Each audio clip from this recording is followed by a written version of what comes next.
Chad Gable made a mistake by staying with WWE. This is part of the discourse that is currently going on online as Gable finds himself nowhere closer to winning a championship in WWE than he was just a couple of years ago when he was Shorty G.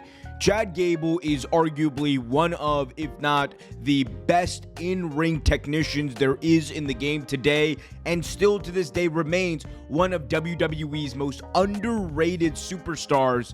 And yet, with Gable, it seems to be a pattern of grabbing that brass ring time and time again, proving that he has the chops to belong both in the ring and on the mic as a character, and yet none of it is good enough. Chad Gable, of course, signed a multiple-year extension with WWE earlier this year, and at the time, it was a move that was met with a lot of optimism. Gable was coming off of arguably his best run in the company, teaming with Otis and leading up to a major feud that year with Gunther that everyone believed was going to end with him landing the WWE Intercontinental Championship and defeating Gunther, who at that point was the reigning defending Intercontinental Champion for over a year and also held the distinction of being the longest reigning Intercontinental Champion of all time. The story was there. You had Chad Gable's family in the front row with his child crying as his father was once again unable to defeat Gunther after taking him to the limit.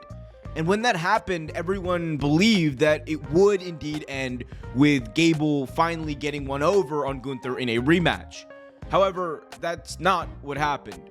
Instead, we saw Gunther and Sami Zayn face off at WrestleMania in arguably the best match of WrestleMania that weekend, with Chad Gable being in the background and being built up for a major feud with Sami Zayn. And one would think that with Gable then turning on Sami Zayn and then being in line for that WWE Intercontinental Championship shot, that he was a shoo-in to win the belt.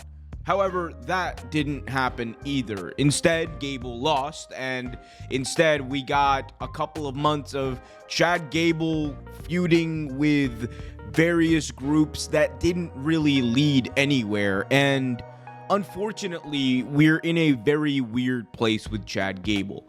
We all know what Chad Gable brings to the table. He, again, is a legitimate Olympian, has all of the accolades that you would want in a potential WWE star as far as the ability. However, when it comes to actually winning and being presented as a winner, that is something that WWE has fallen short of presenting him as.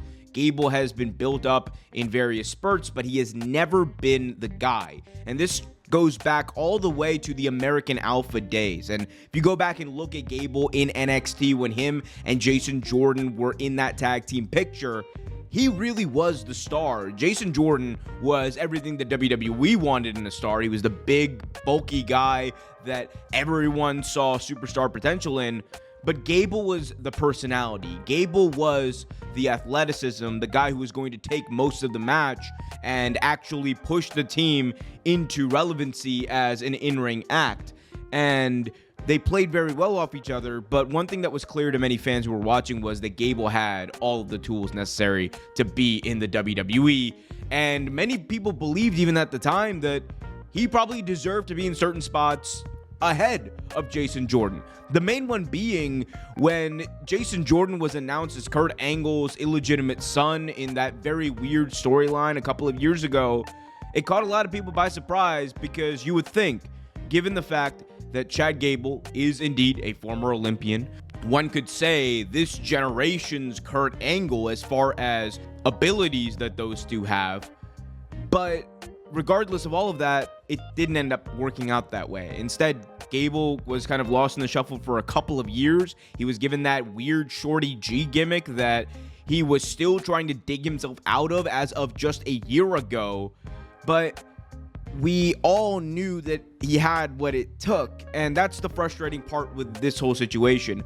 WWE seemingly re-signed Chad Gable under the illusion that there were bigger things on the horizon. Yet, ever since he inked that deal and ever since it was announced, it turned out that the reality was the opposite. Chad Gable, you could argue, is as irrelevant as he has been over the last couple of years, probably since he was Shorty G. Chad Gable is nowhere closer to winning a legitimate title belt in WWE. He is nowhere closer to being thought of as one of the guys, and it's a very sad phenomenon because Triple H, even at the press conference when Gable announced that deal, he said that he had a lot in store for Chad Gable, that there were plans. That was implied in Triple H's own words, yet none of it comes to fruition just a couple of months later. And I know what many people are going to say. Give it time. He signed a multi-year deal. I'm sure that maybe 6, 7, 8 months from now, things will be different. And that very well could be the case. However, Triple H doesn't exactly foster that type of optimism when it comes to booking some of these talent. One thing about Triple H that has frustrated many wrestling fans, myself included, has been a over-reliance on long-term storytelling. And I don't mean good long-term storytelling like we've seen with some aspects of the bloodline, but I mean long-term storytelling that drags. Storytelling that is less so built on making you tune in, week out, but instead rehashing stuff that many times you've already seen, or dragging out storylines that probably should be wrapped up in a couple of months. And along with that, you have the slow burns with talent that are really not doing much. It's very similar to a major criticism that many people have had about AEW being a slow burn company and not pushing some of their main talent to the top when it was their moment, when it was their time to shine.